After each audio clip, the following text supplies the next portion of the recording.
Vresik sat slumped at the bar, contemplating the depths of his increasingly poor life choices. The glass in his hand was half full of something neon purple and probably illegal in at least 2 sectors. He sipped it anyway. Anything to take the edge off another day sorting logistical requests from the outer rim. Requests that often read like drunken poetry written by half-literate mercenaries. The hollow displays above the bar buzzed and flickered, casting fractured light across the cracked floors. Most of the patrons were too tired or too drunk to notice. Vresik envied them. The door creaked open. A gust of recycled air hit the room, followed by a harried figure in a rumpled fleet intelligence uniform. Tarn, fresh out of the academy, still had hope in his eyes last Vresik checked. That hope looked severely damaged now. Tarn stumbled to the bar, waving 2 fingers at the bartender. "Strongest thing you've got. Don't tell me what's in it." The bartender, a wizened Gorthan with more scars than functional limbs, simply grunted and poured a glass that glowed faintly green. Tarn grabbed it and downed half before gasping for breath. Vresik arched an eye ridge. "Rough shift?" Tarn wiped his mouth. "You have no idea. Have you heard about the Stinger bus?" Vresik frowned. "Is that a new fleet joke? Like the drill sergeant's invisible tank prank?" "No." Tarn leaned closer, voice dropping to a conspiratorial whisper. "It's real. Humans weaponized a Krell interplanetary tourist bus."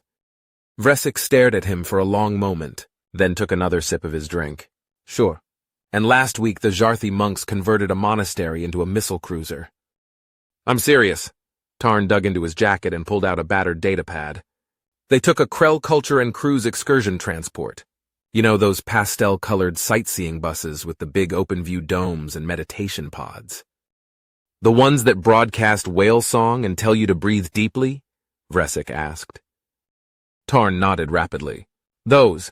The humans found one, somewhere in the Vasari drift. Scavenged it, retrofitted it." Vresik was already shaking his head. "They're not rated for combat. They are not rated for sudden stops. You sneeze on one and the hull fractures." Tarn grinned in a way that made Vresik uneasy.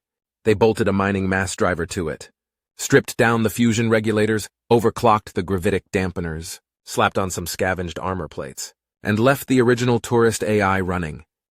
Vresik blinked. "You're telling me they built a gunship and kept the guided meditation track?" "Not just kept it," Tarn said, pulling up a shaky hollow recording. "Enhanced it." The datapad flickered to life.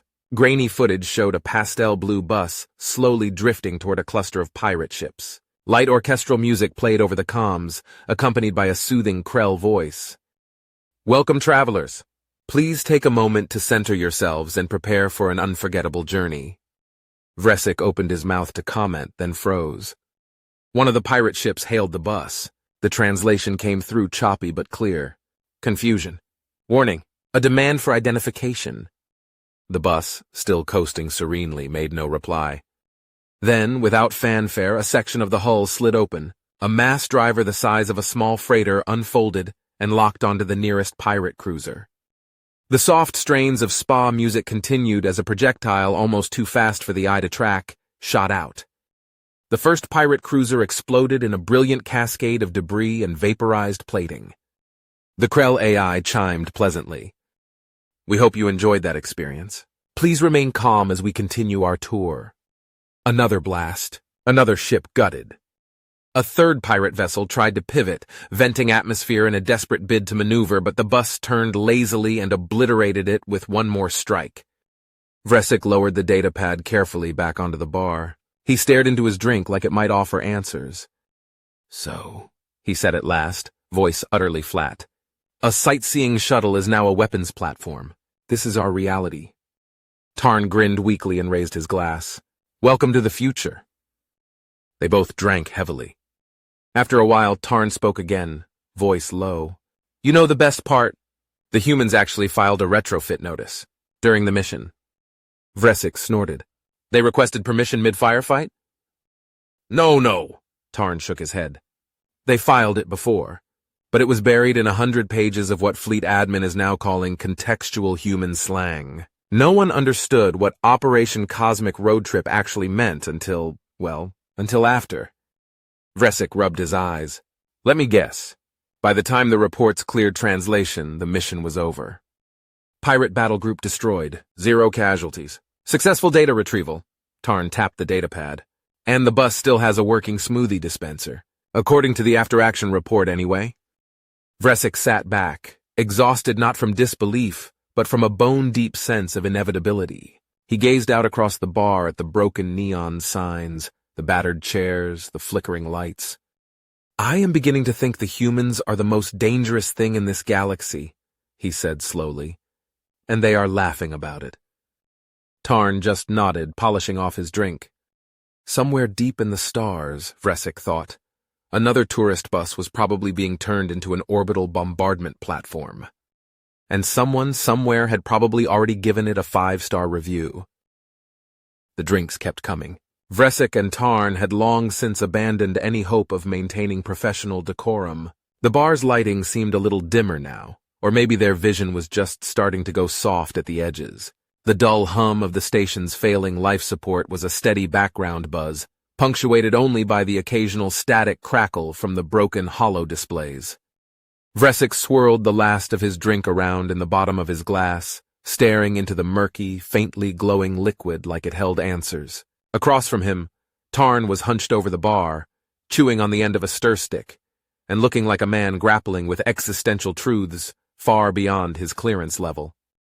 They cannot have authorized that, Tarn said eventually, slurring just a little. There's no way.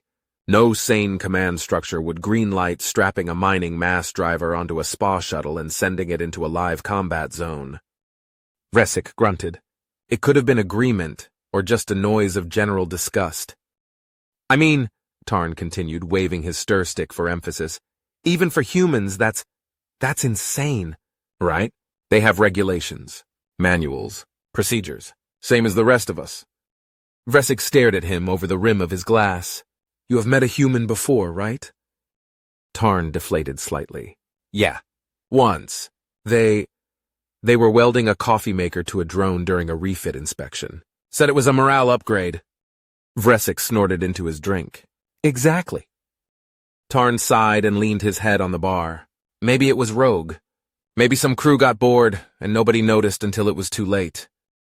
You think an unauthorized human vessel wandered into pirate territory, destroyed 3 cruisers, and exfiltrated intact without anyone at Fleet Intelligence noticing? Vresic asked dryly. Tarn made a face. When you say it like that, it sounds ridiculous. It is ridiculous. Vresic nodded toward the datapad still sitting between them. And yet here we are. The door to the bar hissed open again. Vresic barely glanced up. More off-duty officers looking to drown their dignity in cheap synthale, probably. He returned his attention to his drink. A shadow fell across their table. You boys talking about the Stinger bus? Both of them froze. Commander Krell stood there, holding a half-empty glass in one hand, the casual smirk of someone who knew far more than she was willing to share tugging at her lips. Her fleet uniform jacket was undone at the collar, and she looked about 3 drinks ahead of them. Tarn sat up so fast he almost fell off his stool. Commander Krell, ma'am, we were just... Krell waved a hand, cutting him off. She pulled out the stool next to Vresic and sat down heavily. Relax. Off-duty. No titles. She took a sip from her glass and set it down with a clink. You're not wrong, by the way. It was real. Vresic blinked. It was sanctioned? Unofficially, Krell grinned.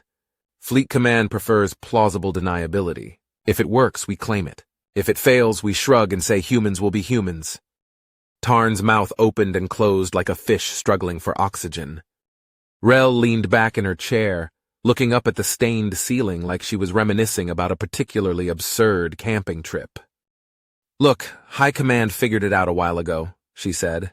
You give humans strict orders, they find loopholes. You give them no orders, they go feral. Best thing to do is give them a broad objective and stay the hell out of their way. Vresic stared at her. You are telling me that someone, somewhere in Fleet Intelligence, looked at a Krell tourist bus with a mining cannon strapped to it and said, yes, that's fine. Proceed. Krell grinned wider. Technically, they said field assets operating under Autonomous Irregular Action Authority are cleared to pursue dynamic engagements, which translates roughly to, do whatever gets results, we will invent the paperwork later. Tarn buried his face in his hands. Stars save us. The humans call it mission flex. Makes them sound like a workout program. Rel drained the rest of her drink and set the glass down with a thud. Fact is, they are dangerous, unpredictable, and absolutely the best asset we have in the field. She stood up, straightening her jacket lazily. You want clean reports? She said, tossing a few credits on the bar. Send a Krallian task group. You want results? Send the humans and pray you never find out how they did it. With that, she gave them a jaunty little salute and wandered toward the exit, humming some human tune under her breath. Vresic and Tarn sat in stunned silence. The holo displays flickered overhead. Somewhere in the distance, a maintenance drone dropped something heavy, and no one even flinched. Tarn finally spoke, voice hollow. We are going to lose this war if we ever lose the humans. Vresic lifted his glass, the last dregs of his drink swirling lazily. To the lunatics, he said, utterly deadpan. Saving the galaxy, one repurposed tourist bus at a time. They clinked glasses in grim solidarity and drank. Around them, the bar returned to its usual background hum of exhausted conversation and the slow decay of a station too small to matter and too stubborn to collapse. Outside the station's shields, the galaxy spun on, utterly indifferent. But somewhere out there, Vresic was certain, a human was already finding something ridiculous to weld to a spaceship. And someone in Fleet Command was getting ready to sign off on it.